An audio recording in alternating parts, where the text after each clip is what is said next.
Sa mahabang kasaysayan ng musikang Pilipino, ilan lamang ang tunay na naglakas loob gamitin ang kanilang tinig upang magsalita hindi lamang para sa sarili, kundi para sa sambayanan.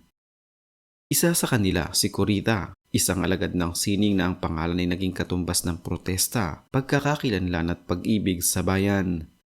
Sa kanyang musika, natagpuan ng maraming Pilipino ang lakas na ipaglaban ang tama, ang inspirasyon upang magpatuloy sa kabila ng kadiliman at ang alaala ng isang panahong puno ng pakikibaka. Lahat tayo'y naglalakbay, aking nakikita. Saan tayo tutungo, saan tayo pupunta? Isinilang noong 27 ng Hunyo 1951 si Corita na may tunay na pangalan na Socorro Avellino. Hindi lamang isang mga awit kundi isang tunay na artista na isinabuhay ang adhikain ng kanyang sining. Sa panahon ng kanyang kasikatan noong dekada 70, siya ay kilala hindi lamang sa kanyang malaanghel na tinig, kundi lalo na sa kanyang mga awit na punong-puno ng damdamin at paninindigan. Ang kanyang mga kantang gaya ng Oras Na,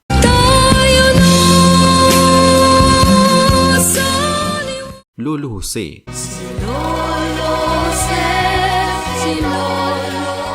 at Sierra Madre ay nagsisilbing salamin ng kalagayan ng lipunan, mga awiting hindi lang nilikha upang aliwin kundi upang gisingin ang damdaming makabayan ng bawat Pilipino. Si Corita ay nadiskubre sa gitna ng kilosang folk music sa Pilipinas noong dekada 70, isang panahon ng panlipunang kaguluhan at pagbabago. Mula sa simpleng pagtatanghal sa mga maliit na bar at community events, unti-unting napansin ang kanyang tinig hindi lamang dahil sa husay niyang umawit, kundi dahil sa lalim at tapang ng kanyang mga mensahe. Isa siyang aktibong kalahok sa mga pagtitipon ng mga progresibong artista at manunulat, at dito niya nakatagpo ang mga kapwa musikero na tulad niya ay naniniwala na ang musika ay may papel sa pagbabago ng lipunan. Ang Oras Na ay isa sa kanyang pinakatanyag na likha. Oras na Isinulat ito bilang tugon sa tumitinding kalabisan at pang-aabuso ng kapangyarihan sa ilalim ng martial law. Sa simpleng himig at matinding liriko, ito'y naging isang sigaw ng pagkakaisa at panawagan ng pagkilos. Sa bawat pag-awit ng Oras Na, tila binibigkas ni Corita ang hinaing ng bayan. Pinapaalalang may panahon para sa pananahimik, ngunit darating ang oras ng pagkilos.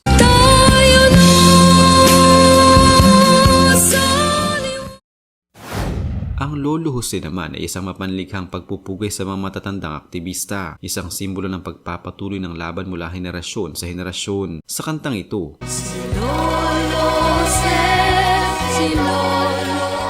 pinatingkad niya ang kahalagahan ng kasaysayan at ang papel ng mga nakatatanda bilang tagapag-alaga ng alaala ng bayan. Ngunit mahal ko pa si Lolo.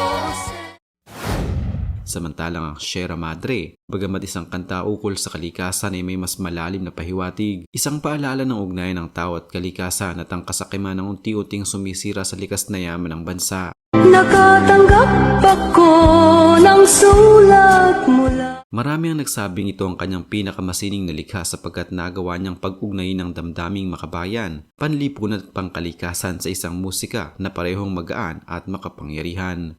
Sierra Madre.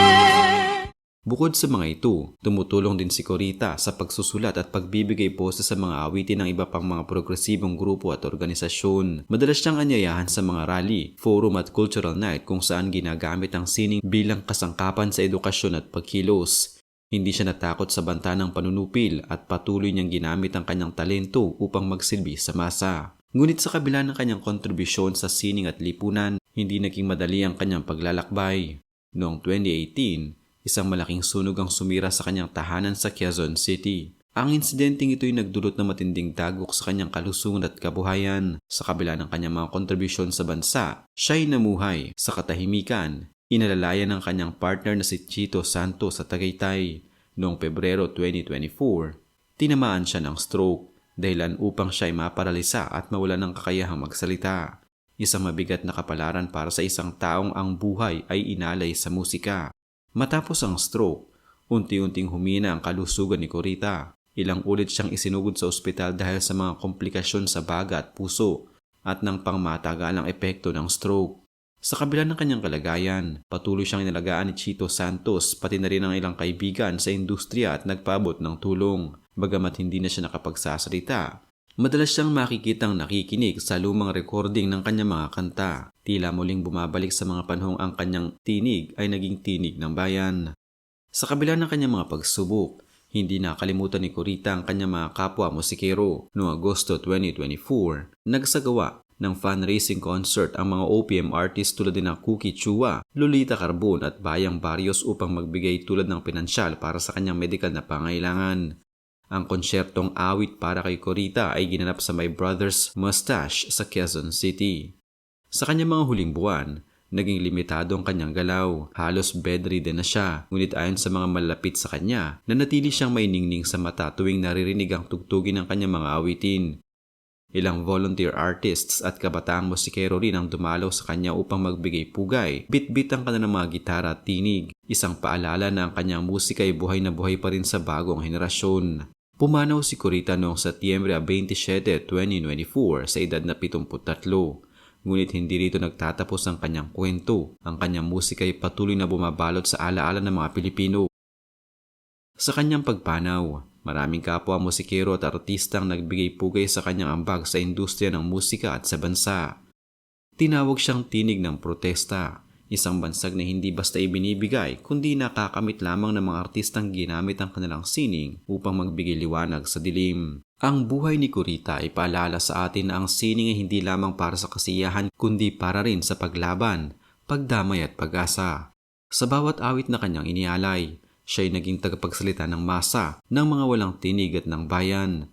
Sa kanyang mga salita at himig, nananatili siyang buhay sa ating mga alaala, isang huwaran ng musikero na hindi kailanman lumimot sa bayan. Sa kabila ng kanyang napakahalagang papel sa kasaysayan ng musikang Pilipino, si Kurita ay isa sa mga artistang pumanaw nang hindi ganap na nabigyan ng karampatang pagkilala. Walang ingrandeng parangal, walang pambansang pag-alala. Ngunit sa puso ng mga taong kanyang inawitan, sa mga lansangang minsan niyang tinugtugan at sa mga kabataang patuloy na kumakanta ng kanyang mga awitin, nananatili siyang buhay. Hindi para sa karangalan, kundi para sa alaala ng sining na nagsilbing tinig ng bayan.